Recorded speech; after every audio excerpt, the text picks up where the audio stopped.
Here at the men's homeless shelter in Adelaide, these kids are cooking up a storm. So Lachlan, can you tell me a little bit about what you're doing here today?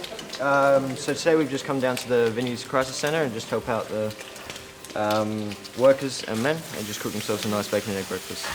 It might seem like something small, but a breakfast like this can be a big deal to a lot of people around Australia. Right now, there are more than 116,000 people who are homeless around the country. That's not just people sleeping on the streets, but also those who move in and out of temporary accommodation, sleep in their cars, or stay at their friends' houses. There are a lot of different reasons that someone can become homeless, and support groups say it can take a big toll on a person's mental and physical health. National Homelessness Week is all about raising awareness of the people in these situations and providing support to the people who need it most. It's very comfortable and very reassuring that we do have the support of the community and of St Vincent de Paul behind us. Yeah, we look forward to it on a Wednesday night, bacon eggs in the morning, and you beaut, what a way to start a Thursday.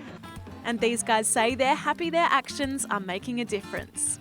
Yeah, it helps them to know that they're being thought about from people in the community. My favourite thing about being here was how we get to meet the men, learn their story. It's just all right, good experience.